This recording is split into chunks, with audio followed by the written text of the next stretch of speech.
नमस्कार, मैं कमलेश कबीर आपका एक बार फिर स्वागत करता हूं इस नए एपिसोड में।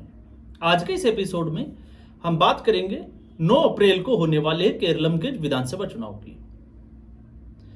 केरलम में विधानसभा चुनाव 140 सीटों पर चुनाव होना है और ऐसी स्थिति में चर्चा का विषय, और चर्चा क्यों जरूरी है, क्योंकि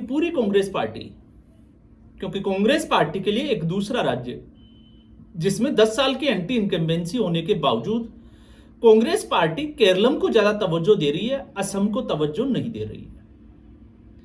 तो असम में क्या चल रहा है सबके सामने है। और केरलम की अगर हम बात करें तो राहुल गांधी से लेकर प्रियंका गांधी, सचिन पायलट, केसी वेणुगोपाल, वीडी सतीसन, शशि थरूर और रमेश चेन्निथल्ला। अब आप सोचकर देखिए कि कांग्रेस पार्टी इस वक्त, जो राहुल गांधी की कांग्रेस पार्टी है, वो सारी की सारी केरलम के ऊपर जो है वो फोकस कर रही है। और राहुल गांधी ने भी एक तरीके से केरलम के विधानसभा चुनावों की कमान अपने हाथों में ले रखी है। अब इससे राहुल गांधी ऐसा क्यों कर रहे हैं, एक चीज जो साफ तौर से समझ में आ रही है कि राहुल गांधी को लगता है कि केरलम ही एक ऐसी जगह है जहां पर कांग्रेस पार्टी सत्ता में आ सकती है।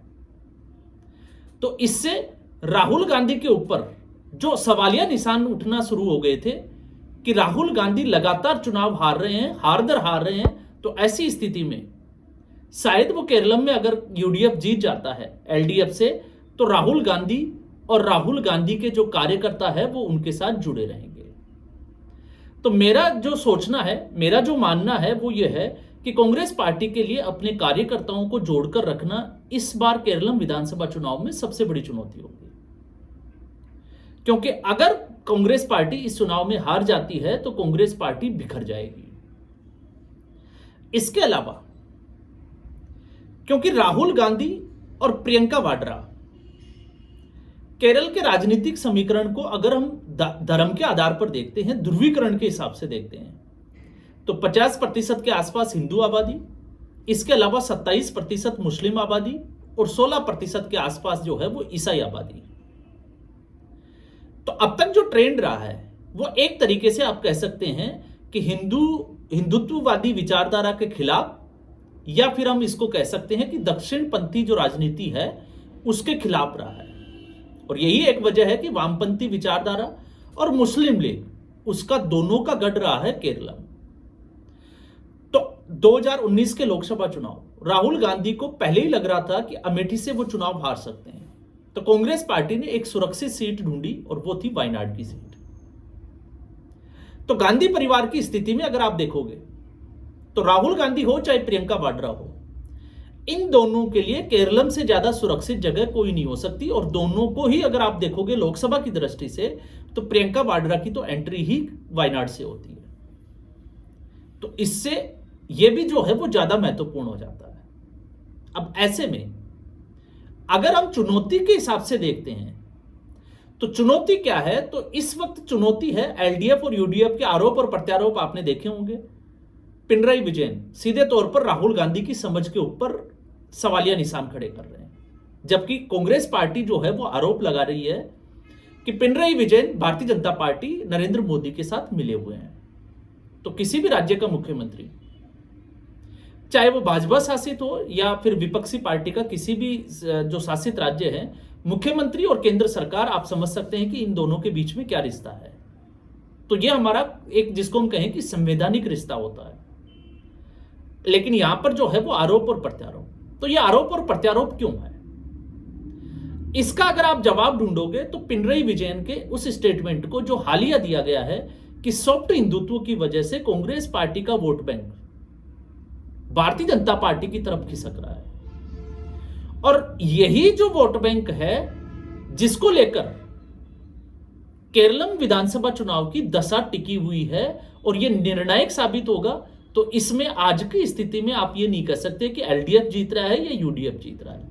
यह बड़ी इंपॉर्टेंट चीज है, क्योंकि कांग्रेस पार्टी अपना दावा कर रही है और एलडीएफ जो है वो अपना दावा कर रहा है। कारण क्या है?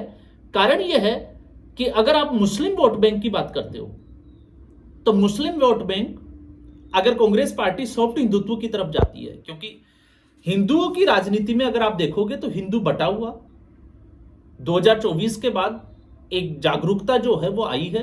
तो 2024 से पहले केरलम के विधानसभा चुनाव हो चुके थे, लेकिन 2024 का जो लोकसभा चुनाव था उसमें भले ही एलडीएफ जो है वो विधानसभा चुनावों में 99 सीटें जीत गई हो, लेकिन एलडीएफ ने 18 सीटें जीती लोकसभा चुनाव में। अब यहां पर जितने भी जो राजनीतिक विश्लेषक है उनका समीकरण गड़बड़ा जाता है।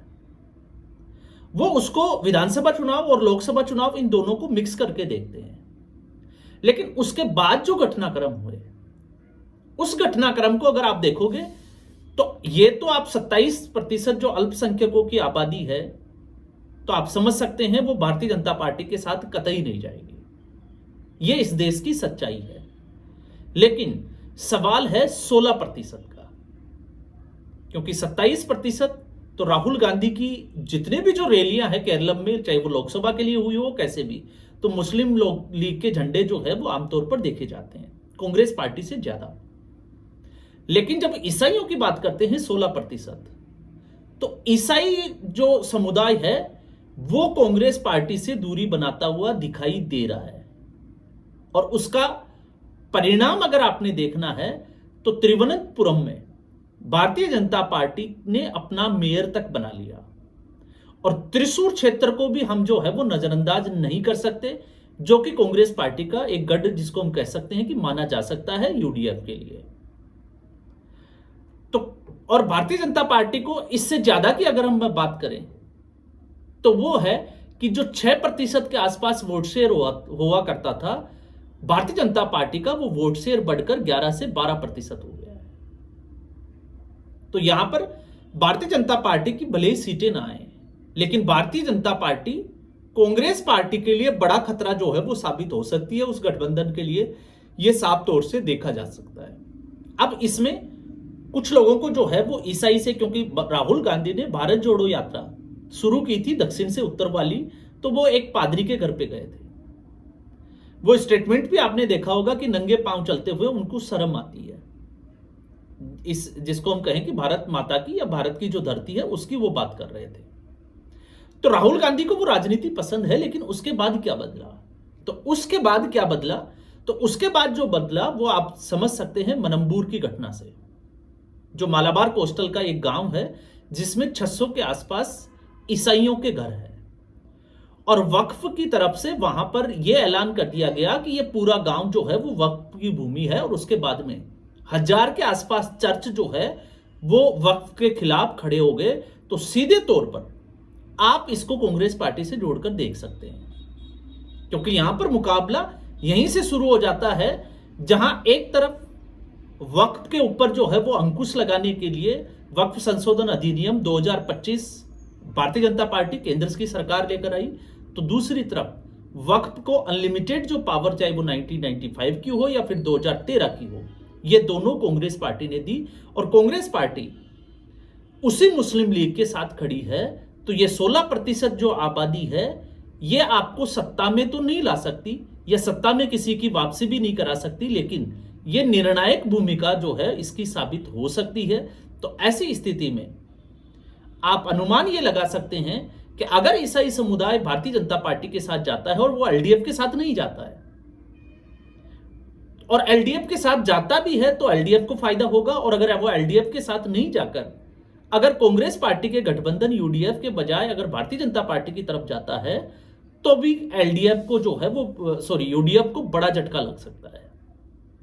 तो यहां पर जो लग रहा है चुनावों का परिणाम किस दिशा में जा रहा है, तो उसका जवाब है कि अभी पिनराई विजयन को जो है वो बढ़त हासिल होती हुई दिखाई दे रही है। तो यह है एक समीकरण। तो भारतीय जनता पार्टी का वोट बैंक बढ़ना मतलब कांग्रेस पार्टी के लिए सबसे बड़ा खतरा। तो कांग्रेस पार्टी जहां भारतीय जनता पार्टी के साथ मुकाबला है वहां बेहद कमजोर नजर आती है।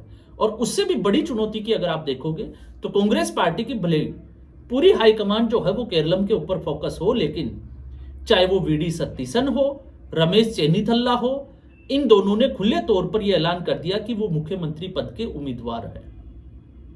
तो रमेश चेन्नीथल्ला महाराष्ट्र के विधानसभा चुनावों को, और इस वक्त राहुल गांधी की आसपास के जय जगत या आप उसको कुछ भी नाम दीजिए, वो सारे लोग जो है वो केरला से ही आते हैं। तो केसी वेणुगोपाल, बड़े बड़े आरोप लगे, बिहार के चुनावों में भी लगे, इसके अलावा हरियाणा में तो आपके सामने है ही।